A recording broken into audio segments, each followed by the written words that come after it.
Saat ini kita berada di TPU, tempat pemakaman umum Tunjung, Jember Lor, Kecamatan Patrang, Kabupaten Jember. Di tempat inilah Letkol Muhammad Seruji dimakamkan. Beliau adalah pahlawan dari kota Jember yang berjuang untuk kemerdekaan Republik Indonesia pada agresi militer 1 dan 2. Ayo kita ke sana. Assalamualaikum ya ahlil kubur.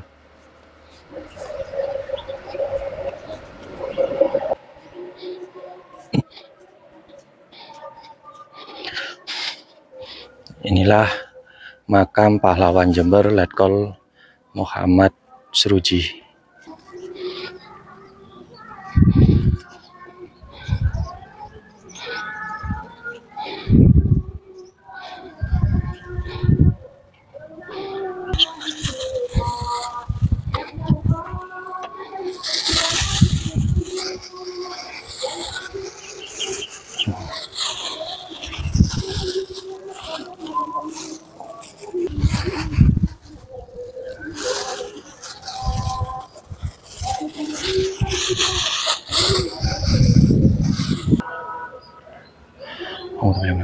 Bismillahirrahmanirrahim. Khususan ila jamil gubernur salim khususan ila arwah marhum Letkol Muhammad Seruji. Ya Allah, amin adalah dari saudara-saudara. Terimalah beliau di sisi Kau ya Allah. Terimalah beliau pada ibadah ya Allah. Baca beliau terima beliau. Terima kasih saudara-saudara. Yang telah sangat memberikan ya Allah, ya Allah. Jemputkan darah terimalah beliau. Allahumma firlahu warahmu wa'afi'fu anhu. Rabbana atina fid dunya hasanah wa fil akhirati hasanah wa qina adzabannar. Walhamdulillahi rabbil alamin.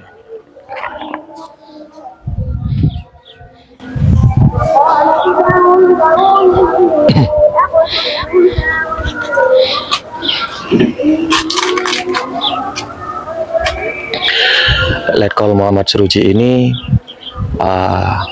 merupakan pahlawan Jember, di mana beliau ikut berjuang dalam mempertahankan kemerdekaan Republik Indonesia pada agresi pertama dan kedua.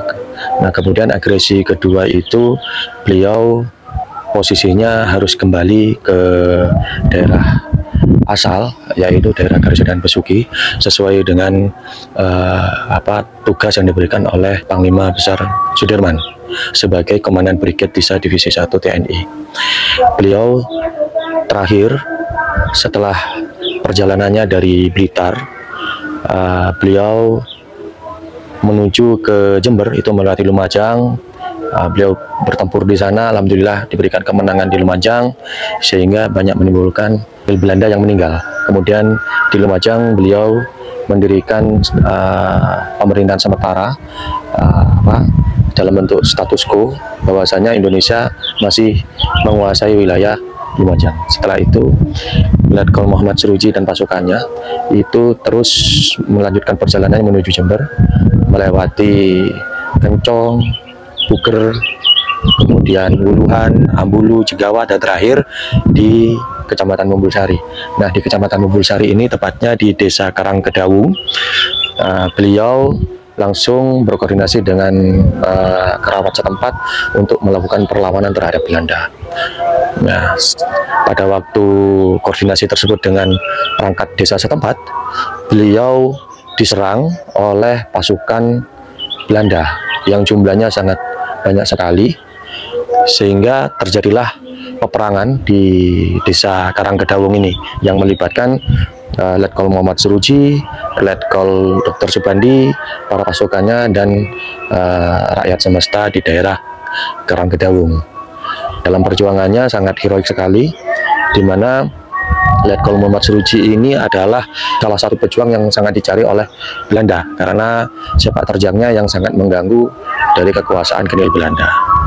Sehingga pada waktu penyerangan, jumlah Belanda yang menyerang pasukannya itu sangat luar biasa, sangat banyak sekali. Selain unggul jumlah, Genil Belanda juga dari segi persenjataan dan artileri yang dibawa itu juga sangat mendominasi. Sehingga pada waktu pertempuran tersebut, Letkol Muhammad Seruji dan pasukannya banyak yang gugur dalam medan perang.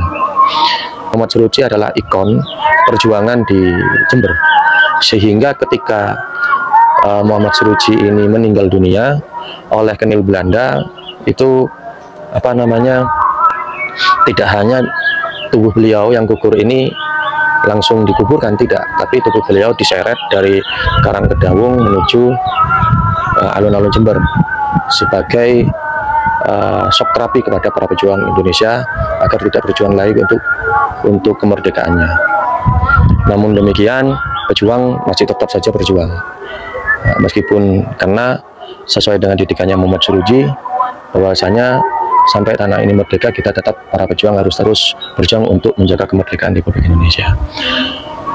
Nah, setelah diseret dengan kendaraan militer Belanda dari Karangkedawung menuju alun-alun, tubuh Muhammad Seruji digantung di alun-alun selama 3 hari 3 malam, dan ada salah satu tokoh masyarakat, Kiai di Jember, itu yang akhirnya meminta kepada Kenil Belanda bahwa tubuh beliau untuk dimakamkan sesuai dengan wasiat Muhammad Seruji. Pak Muhammad Seruji maunya dimakamkan di pemakaman umum dengan bersama rakyatnya, jadi beliau tidak ingin dimakamkan di tempat pemakaman para pejuang. Nah, sehingga makam Muhammad Seruji ini saat ini berada di pemakaman umum di Batang. Ya, semoga kita doakan bersama-sama bahwasanya almarhum Muhammad Seruji beserta para pejuang yang lainnya itu amal dan ibadahnya terima Allah SWT, segala dosanya diampuni dan dijembarkan di alam kubur, insya Allah husnul khotimah. Dan kita sebagai generasi muda seharusnya banyak bersyukur dan menjaga kemerdekaan ini dengan mengisinya dengan sebaik-baiknya. Beliau hanya ingin bahwa rakyat Indonesia menjadi makmur setelah merdeka.